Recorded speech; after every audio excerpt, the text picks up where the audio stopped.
हाँ, चलिए हटा एक क्लास स्टार्ट करने के लिए।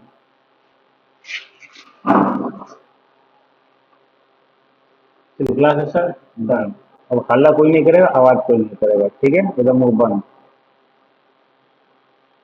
तो हेलो नमस्कार साथियों, कैसे हैं आप सभी? स्वागत करता हूं आप सभी को वापस अपने क्लासेस के अंदर। और आज हम करने जा रहे हैं क्लास के, ठीक है, हिस्ट्री लेसन 3 के जो क्वेश्चन आंसर है जो बोर्ड एग्जाम में पूछे जाने की पूरी संभावना है, तो हम आज उसको कवर करेंगे। तो चलिए, इसमें हम दो तरह के क्वेश्चन को कवर करेंगे।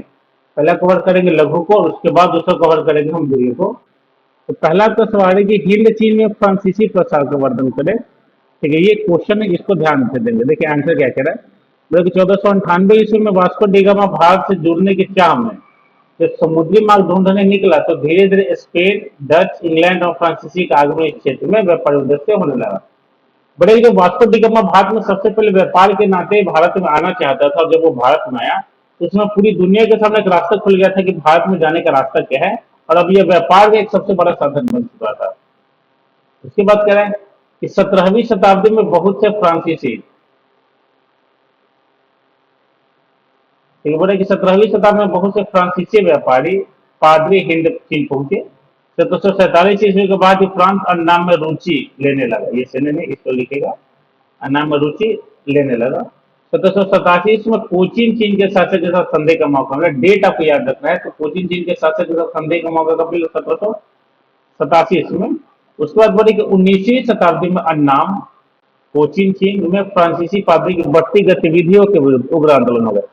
अब देखिए, लोग जब थोड़ा बहुत आ रहे थे तो दिक्कत नहीं था, धीरे धीरे बहुत ज्यादा मात्रा में जब पादरी आने लगे तो उन्होंने क्या किया, उन्होंने लोगों से धर्म बदलवाना शुरू किया। उन्होंने फोर्सफुली या किसी लालच के साथ उन्हें कन्वर्ट करना शुरू किया। बोले कि फिर भी 1862 ईस्वी में अन्नाम को सैन्य बल पर संधि के लिए बाध्य किया गया। तो याद रखिएगा, कुछ ऐसे क्षेत्र होते हैं जो नॉर्मली नहीं, सैनिक के दम पर उनको झुकाया जाता था।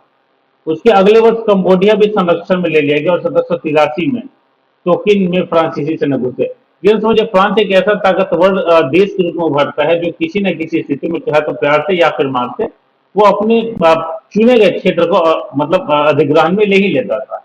और इसी तरह 20वीं शताब्दी के आरंभ तक संपूर्ण हिंद चीन फ्रांसीसी की अधीनता में आ गए। तो आपको जितना भी डेट दिया गया, देखिए जैसे हम आपको बता देते हैं, 1498 का ये डेट यहाँ पे, एक डेट इसको याद रखिएगा। 1748 ईस्वी के बाद यहाँ डेट याद रखिएगा, 1787। ठीक है, जितना भी डेट है बस डेट याद रखिएगा कि कौन किसके साथ जुड़ा हुआ है। उतना आपको नंबर उठाने के लिए काफी। हम बार बार आपको कहते हैं कि बोर्ड एग्जाम में जो टॉपर होते हैं कुछ ज्यादा नहीं लिखते हैं, बस लिखने का तरीका अलग होता है। नंबर टू, रासायनिक हथियार और एजेंट ऑरेंज का वर्णन करिए। पता नहीं, एक वीवीआई क्वेश्चन इसलिए माना जाता है कि पता नहीं ये क्वेश्चन कितने बार बोर्ड एग्जाम में पूछे जा चुके हैं। चलिए समझिए। भाई कि नापाम एक तरह का ऑर्गेनिक कंपाउंड है जो अग्नि बोमों में गैसोलीन के साथ मिलकर एक ऐसा मिश्रण तैयार करता था जो त्वचा से चिपक जाता था और जलता रहता है। ऐसे जैसे मोमबत्ती जब होती है, तो मोमबत्ती जब जलती है तो मोमबत्ती पिघल जाती है। तो मोमबत्ती पिघलने के बाद जब आपको बॉडी के ऊपर गिरते है, जब देखते हैं गोंद फेविकोल जब आपको बॉडी के ऊपर गिरता है तो वो आपसे चिपक जाता है। चिपकने के बाद उसको हटाने की कोशिश कीजिएगा तो अच्छे से साफ नहीं होगा। बल्कि इसका व्यापक पैमाने पर वियतनाम में प्रयोग किया गया था। एजेंट ऑरेंज एक तरह का जहर था जिससे पेड़ों की पत्तियां तुरंत झुलस जाते थे एवं पेड़ मर जाते थे। देखिए, इसका इस्तेमाल शुरू में किया गया था जंगलों को साफ करने के लिए, था सैनिक अड्डे को रहने के लिए। लेकिन बाद में, ठीक है, अब इसको ऑरेंज पट्टी वाले ड्रमों में रखा जाता था, इस वजह से इसको एजेंट ऑरेंज कहा गया। लेकिन बाद में अमेरिका ने इसका इस्तेमाल दोनों पे किया, खेत और आबादी दोनों पे, खेतों को जंगलों को साफ करने में, और आबादी मतलब बिना युद्ध लड़े लोगों को मारने के लिए। ठीक है, नंबर 3। और ये रहा हमारा एक minute,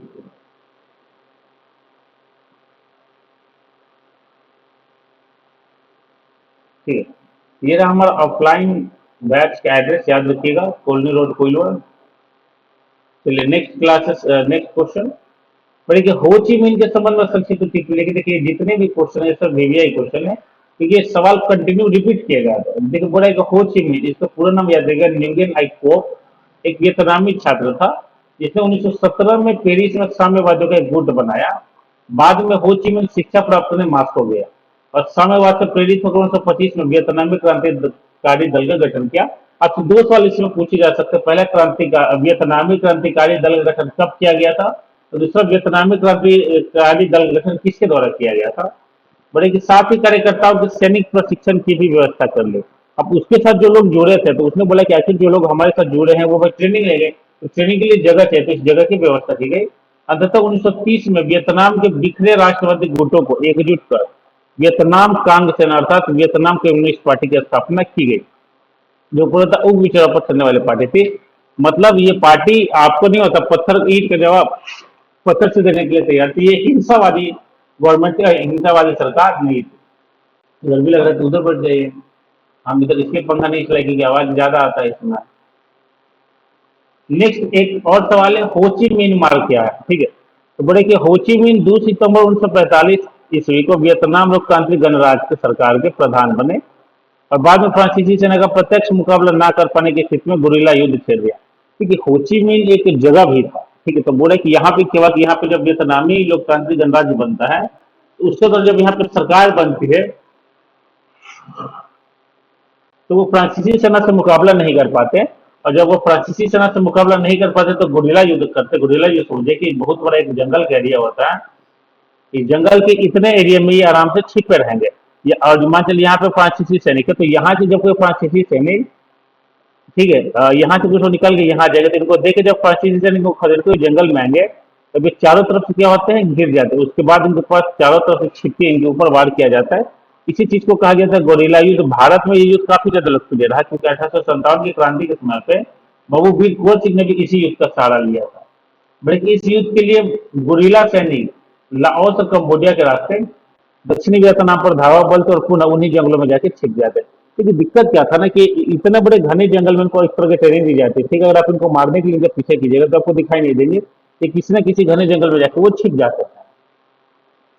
question number 5, America Hind चीन में कैसे घुसा, चर्चा करें। मतलब सवाल है कि जो अमेरिका था वह हिंद चीन के रास्ते में या हिंद चीन के क्षेत्र में कैसे घुसा, रीजन समझिए।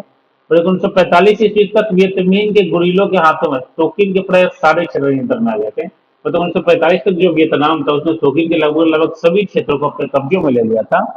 अब जबकि द्वितीय विश्व युद्ध की स्थिति बदलने लगी, पर्ल हार्बर पर जापान के आक्रमण के साथ ही अमेरिका युद्ध में शामिल हो गया। आपने पढ़ा होगा कि जब सेकेंड वर्ल्ड वॉर होता है, सेकेंड वर्ल्ड वॉर कब होता है, 1939 तक। इस बीच में भी अमेरिका कभी सेकेंड वर्ल्ड वॉर में डायरेक्ट एंट्री नहीं करना चाहता था, लेकिन जो जापान के द्वारा एक पर्ल हार्बर बंदरगाह पर अटैक किया जाता है जिसके बाद अमेरिका इस युद्ध में शामिल होता है। और जापान के दो मुख्य शहर हिरोशिमा और नागासाकी पर बमबारी होता है, जिसमें पहली बार दुनिया के सामने परमाणु बम की ताकत को दिखाया जाता है। और अमेरिका जो फ्रांस का समर्थन कर रहा था सीधे हिंद चीन में उतरना चाह रहा था। साम्यवादियों के विरोध में उसने ऐसी घोषणा भी कर दी। हिंद चीन में साम्यवादी प्रभाव को रोकने के लिए अमेरिका कृत संकल्प था। देखिए फ्रांस ये क्लियरली घोषणा कर चुका था कि हम दुनिया के सबसे ताकतवर देश के रूप में उभरने वाले हैं, और भाई किसी को कोई दिक्कत है तो दिक्कत तो मतलब नहीं होती, एक क्लियरली एक चैलेंज दे देना कि अगर आप रोक सकते हैं तो आप हमें रोक लीजिए। तो ये 5 ऐसे महत्वपूर्ण सवाल थे जो लघु से थे, ठीक है। अब कुछ ऐसे सवाल है जिसको हम दीर्घ से करेंगे। पहला दीर्घ में है कि हिंद चीन उपनिवेश स्थापना का उद्देश्य क्या था। पहला सवाल है कि हिंद चीन जो उपनिवेश की स्थापना की गई थी उसका मुख्य उद्देश्य क्या था। देखिए, बल्कि फ्रांस द्वारा हिंद चीन को अपना उपनिवेश बनाने का प्रारंभिक उद्देश्य तो डच एवं ब्रिटिश कंपनी की व्यापारिक प्रतिस्पर्धा का मानना करना था। बल्कि फ्रांस द्वारा जो था वो हिंद चीन को अपना उपनिवेश बनाने के लिए सबसे पहला उद्देश्य क्या था कि डच एवं जो ब्रिटिश कंपनी थी उसकी प्रतिस्पर्धा का सामना करना, मतलब उसके कंपटीशन का सामना करना। बल्कि भारत में फ्रांसीसी पिछड़ रहे थे, ठीक है। चीन में उनका व्यापारिक प्रतिद्वंदिता मुख्य रूप से इंग्लैंड था। चीन में अगर कोई फ्रांसीसी का प्रतिद्वंदिता था तो वो था इंग्लैंड। उसके बाद बड़े का सुरक्षात्मक आधार के रूप में हिंद चीनी क्षेत्र उचित लगा जहां खड़े होकर वे दोनों तरफ भारत और चीन की परिस्थिति में संभल सकते थे। दूसरे, औद्योगिकरण के लिए कच्चे माल की आपूर्ति उपनिवेश से होती थी, कम उत्पादित वस्तुओं के लिए बाजार भी उपलब्ध था। रीजन समझे, उपनिवेश किसको कहा गया कि जब भी कोई शासित देश किसी कमजोर देश को प्रशासन करता है तो जो कमजोर देश है वो जीते हुए देश का उपनिवेश कहलाएगा और ये पूरी प्रक्रिया उपनिवेशवाद कहलाएगी। तीसरा नंबर है कि तीसरे पिछड़े समाज को समय बनाने का विकसित यूरोपीय स्वराज को घोषित दायित्व दिया गया, ठीक है। उसके बाद पॉइंट कह रहा है बल्कि अमेरिका जो पूर्व में फ्रांस का समर्थन कर रहा था वह भी हिंद चीन में अपना प्रभुत्व स्थापित करना चाह रहा था। ये समझिए कि हिंद चीन उस समय क्या ऐसा इतना बड़ा एक बहुत बड़ा क्षेत्र हो चुका था जो सभी के लिए एक ऐसे क्षेत्र के रूप में उभरा कि जहां अगर उसके ऊपर अधिकार कर लिए जाते हैं, उसके ऊपर अगर अधिकार जमा लिए जाते तो अपना प्रभुत्व कायम रखा जा सकता। नंबर 2, माइली गांव की घटना क्या थी, यह समझिए। बड़े कि दक्षिणी वियतनाम में एक गांव था जहां के लोगों को वियतनाम समर्थन मान अमेरिका सेना ने पूरे गांव को घेर लिया, ठीक है।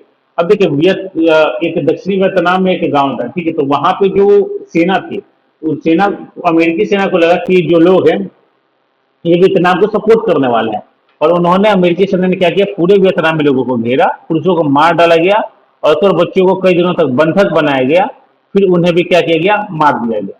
बड़े ही पूरे गांव में आग लगा दी गई। अब इस घटना को उजागर कैसे हुआ? अमेरिका ने पूरा प्रयास किया था कि एक भी व्यक्ति ना बचे, लेकिन इसी घटना के बीच में क्या होता है कि इस लाश के बीच में कोई एक बूढ़ा व्यक्ति बचा, मतलब जीवित बच जाता है, और उसी बूढ़े व्यक्ति के द्वारा इस सभी बातों को बताया जाता है कि हाँ, उस तरह इस तरह की घटना घटित हुई थी। बड़े कि इस घटना के कारण अमेरिका की पूरे विश्व में किरकिरी होने लगी। अब देखिए, ये घटना जब उजागर हुआ तो जो अमेरिका था, अमेरिका के जो पूरी दुनिया में उसके विरोध होने लगा। अच्छा, राष्ट्रपति निक्सन ने शांति के लिए 5 सूत्री योजना की घोषणा की। अब देखिए, जो राष्ट्रपति निक्सन होते हैं, उन्होंने शांति के लिए 5 घोषणाएं की। पहले क्या थे?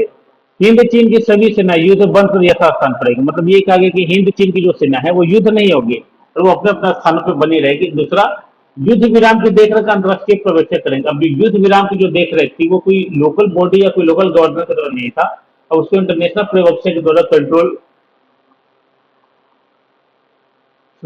कंट्रोल किया जा रहा था। तीसरा, इस दौरान कोई देश अपनी शक्ति बढ़ाने का प्रयत्न नहीं करेगा, मतलब कोई भी देश नए हथियार नहीं किनेगा, या कोई भी देश किसी दूसरे देश के ऊपर क्षेत्रफल हथियाने के चक्कर में अटैक नहीं करेगा। तीसरा, युद्ध विराम के दौरान सभी तरह की लड़ाइयां बंद रहेगी, सभी बमबारी से आतंक फैलाने वाली घटनाओं तक। कहा गया कि सिंपल सी बात है कि युद्ध ही बंद रहेगा, युद्ध के अंदर गोली बारी बंदूक तलवार सब बंद रहेगी, किसी तरह की कोई भी एक देश दूसरे देश के ऊपर किसी तरह का अटैक नहीं करेगा। पांचवा, युद्ध विराम का अंतिम लक्ष्य समूचे हिंद चीन में संघर्ष का अंत होना चाहिए, और इसके पांचवें में कहा गया कि जो पूरा हिंद चीन का जो क्षेत्र, उसमें किसी तरह का कोई संघर्ष नहीं होना चाहिए, और इस संघर्ष में क्या होना चाहिए, अंत होना चाहिए। ठीक है, क्वेश्चन नंबर 3 की तरफ आते हैं। क्वेश्चन नंबर 3 कह रहा है कि राष्ट्रपति निक्सन के हिंद चीन में शांति के संबंध में 5 सूत्री योजना क्या थी? याद रखिएगा, बोला है कि राष्ट्रपति निक्सन के हिंद चीन में शांति के संबंध में 5 सूत्री योजना क्या थी? तो देखिए, बोले कि माइली गांव की घटना के बाद, विश्व में किरकिरी होने के बाद, अमेरिकी राष्ट्रपति निक्सन ने 5 सूत्री मांग रखे। अब ये वही वाला चीज है जो हम इसमें पढ़े थे। एक चीज याद रखिएगा, ये जो 5 पॉइंट था ना, जो 5 सूत्री मांग थी, ठीक, तो यही 5 सूत्री मांग यहाँ पे भी आती है। पहला क्या किया था? पहला कि हिंद चीन क्षेत्र के अंदर जितने भी सेना है वो सभी अपने युद्ध को बंद रखेंगे और उसके स्थान पर बनी रहेंगी। दूसरा, युद्ध विराम की देखरेख कोई प्राइवेट कंपनी, कोई प्राइवेट संस्था नहीं, बल्कि अंतर्राष्ट्रीय पर्यवेक्षक करेंगे। तीसरा, इस दौरान कोई देश अपनी शक्ति बढ़ाने का प्रयास नहीं करेगा, मतलब कोई भी देश ना कोई हथियार खरीदेगा, न किसी देश के ऊपर अटैक करेगा। चौथा, युद्ध विराम के दौरान सभी तरह की लड़ाइयां बंद रहेगी, मतलब जब युद्ध विराम की घोषणा की गई है तो वहां पे हर तरह की लड़ाई बंद रहेगी, चाहे वो छोटी लड़ाई हो चाहे वो बड़ी लड़ाई हो। और पांचवा, युद्ध विराम का अंतिम लक्ष्य समूचे हिंद क्षेत्र में, बोला है कि जो युद्ध विराम का जो अंतिम लक्ष्य क्या था, जो पूरा जो हिंद चीन का क्षेत्र था उसमें शांति लाना। तो बोले कि परंतु इस शांति प्रस्ताव को अस्वीकार कर दिया गया, अमेरिकी सेना पुनः बमबारी शुरू कर दी। अब सोचिए, अमेरिका के राष्ट्रपति ने इसे चीज को बनाया था, और बाद में अमेरिका की सेना के द्वारा ही अपने राष्ट्रपति का तिरस्कार किया जाता है। लेकिन अमेरिका अब जान चुका था कि उसे अपनी सेनाएं वापस बुलानी ही पड़ेगी। निक्सन ने पुनः 8 सूत्री योजना रखी, वियतनामियों ने इसे खारिज कर दिया। अब अमेरिका चीन को अपने पक्ष में करने में लग गया। देखिए, रीजन समझिए, अमेरिका ने कहा कि भाई चलिए, हम गलती हो गया तो हम 3 सूत्री और बढ़ा देते हैं। वियतनाम ने कहा कि नहीं, आप यार कभी हमेशा आप नहीं होता, आप कानून बनाते हैं, आप खुद कानून नहीं मानते, तो हम भी आपकी कानून नहीं मानेंगे। अब अमेरिका का चीन के पास जाने के अलावा और कोई साधन नहीं था, तो अमेरिका कहाँ चले जाते? चीन के पास। पर एक वियतनामियों को चीनी धोखों का अंदाजा होने लगा। ठीक है, 24 अक्टूबर 1972 ईस्वी को वियतकांग, उत्तरी वियतनाम, दक्षिणी वियतनाम में समझौता तय हुआ। तब तो दक्षिणी वियतनाम ने आपत्ति जताई और पुनः वार्ता के लिए बुलाया।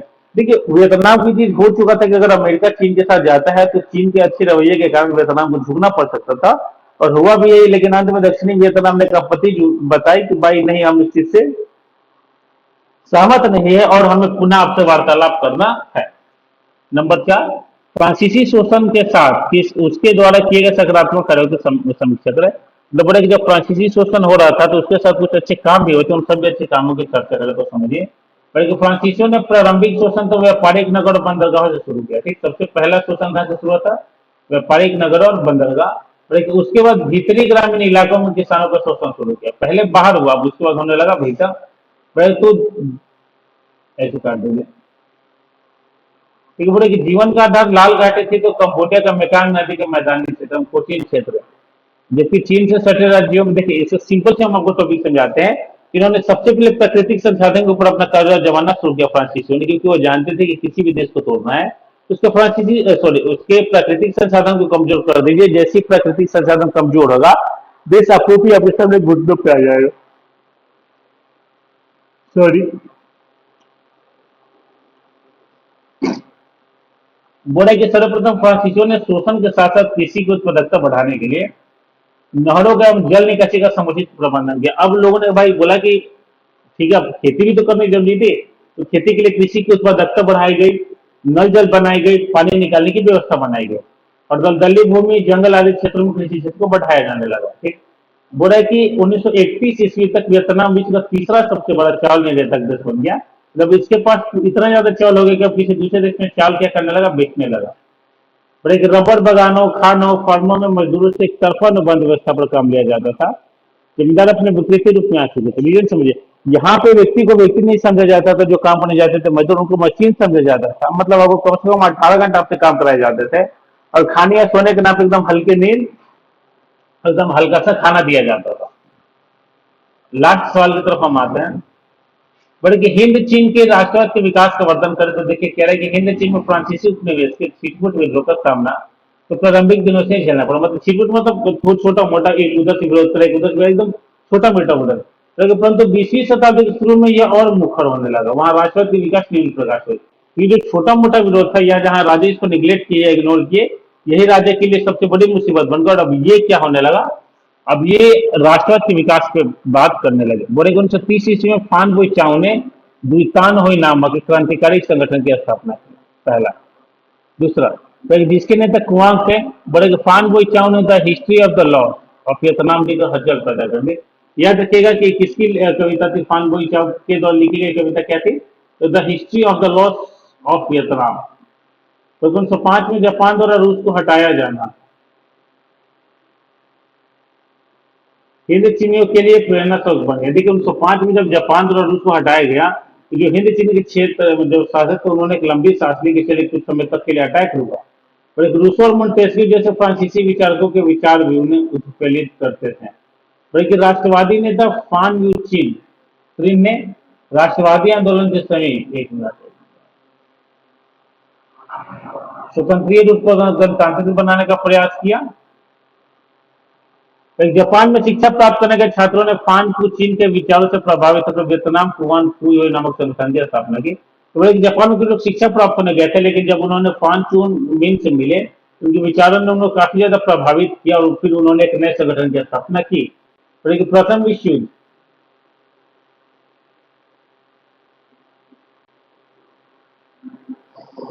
चलिए, प्रथम विश्व युद्ध के दौरान हुई ज्यादतियों के कारण 1914 में ही देशभक्तों ने एक वियतनामी राष्ट्रवादी दल नामक संगठन बनाया। अब याद रखिएगा 1914 से 1918 का जो प्रथम विश्व युद्ध शामिल हुआ था, इस विश्व युद्ध में सबसे पहली बार विश्ववादी वियतनामी राष्ट्रवादी दल बनाई जाती है, जिसको बनाने का डेट था 1914 से। उसके बाद बोल रहे हैं कि 1917 में ही हो ची मिन नामक एक वियतनामी छात्र ने पेरिस में साम्यवादियों का एक गुट बनाया। बोले उसके बाद बोले 1925 में ही हो ची मिन ने 1925 में हो ची मिन ने साम्यवाद से प्रेरित होकर वियतनामी क्रांतिकारी दल बने। तो आपको दो चीज याद रखना है, एक बनता है वियतनामी राष्ट्रवादी दल, ठीक, और एक बनता है वियतनामी क्रांतिकारी दल। तो ये रहा आपका हिस्ट्री का,